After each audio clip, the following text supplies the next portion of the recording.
Intel recently launched their new 9th gen series of refreshed Coffee Lake CPUs. So with those now available in the PC space, should you buy a laptop now, or is it worth the wait to get a 9th gen model? Let's discuss.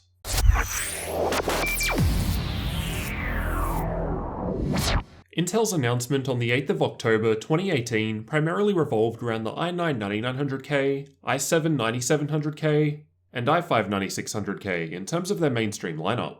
They also announced some high-end desktop parts, but we won't be considering those here. Otherwise, there was no official information in regards to 9th gen laptop chips. So this video is based on my own thoughts, opinions, and essentially best guesses based on the information available.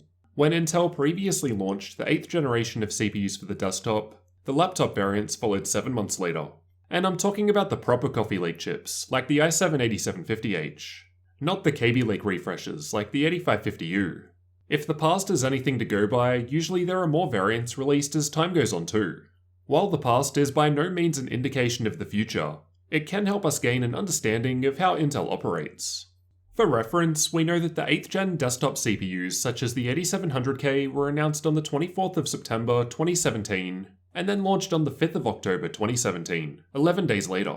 There was a similar pattern with the 9th gen CPUs this year, which were announced on the 8th of October 2018 and then launched 10 days later on the 19th.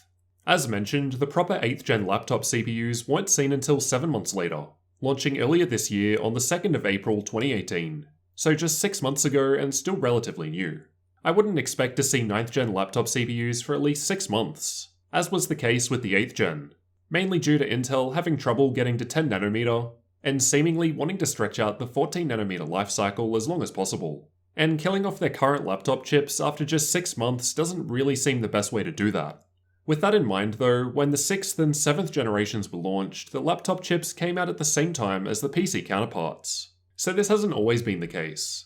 So what sort of performance boost should we expect with these 9th gen chips? When the 8th gen came along, not only did we get 6-core desktop parts on the mainstream lineup from Intel for the first time, this was also mirrored in the laptop parts with the 8750H, 8850H, and 8950HK CPUs, which are 6-core parts. As the 9th gen is bringing us these 8-core chips for the first time in the form of the i7-9700K and i9-9900K, it may be reasonable to assume an 8-core laptop chip could be possible for laptops. I mean, there are already 8-core Ryzen laptops available now. I'm a little unsure about this though. 8th gen laptop CPUs were a nice boost in performance over the 7th gen, both in terms of clock speed and core counts, with even the quad-core i5-8300H coming out ahead of the i7-7700HQ. If you've been following the channel and my reviews of various 8th gen laptops, then you'll have noticed that power limit throttling and thermal throttling seems to be much more common compared to the 7th gen laptops when under load, presumably due to increased clock speed and core count. 8 cores would further exacerbate this problem, likely requiring more power limits to prevent full multi-core use, or otherwise lower clock speeds, unless you've got a thick laptop with a large power brick, so that's definitely going to be a challenge. It'll be interesting to see how these go, considering things like power draw, laptop battery size, and cooling space. Based on what we've seen from the desktop parts, there's not too much of a performance difference clock for clock going from 8th gen to 9th gen. At least based on my own testing when I compared the 8700K and 9900K while running the same speeds. The biggest improvement simply seems to be from those increased core counts and slightly faster clock speeds. Not sure if you've noticed, but the 9th gen desktop chips are a pretty large price increase from 8th gen. I'm not quite sure if we'll also see that with the laptop chips, but if it's anything like that, then manufacturers may be paying more for the CPUs to stick in their laptops. But again, we'll just have to wait and see on that one. So should you wait for these new 9th gen CPU options before buying a new laptop, or just buy now? To be honest, it really depends on how badly you need a new laptop, and whether you'd think you'd actually benefit from potentially having 8 cores, assuming that actually happens, or the slight clock speed bumps that we should at least expect. Although realistically, I think performance improvements will be minimal, based on what we've seen from the desktop chips. I think the 8750H is a pretty great option at the moment. 6 cores with 3.9GHz all-core turbo speeds. Granted, as discussed, most of the laptops will power limit throttle, preventing full performance under multi-core loads.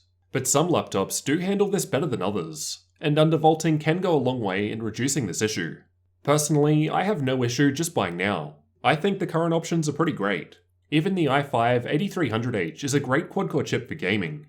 I don't think we'll see too much of a gain in any case, So if you need something now, probably just go ahead and get it. Otherwise, if you can wait 6 months or so, then might as well. If there are new 9th gen laptops, even if you don't buy one, maybe you can get a nice deal on an 8th gen model, which will most likely still be a great option for years to come.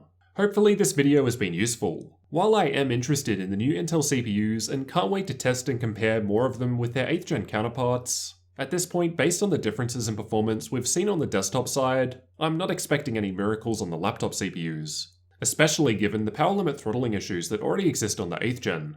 Let me know what you guys think we'll be seeing with regards to new Intel 9th gen laptops in the comments.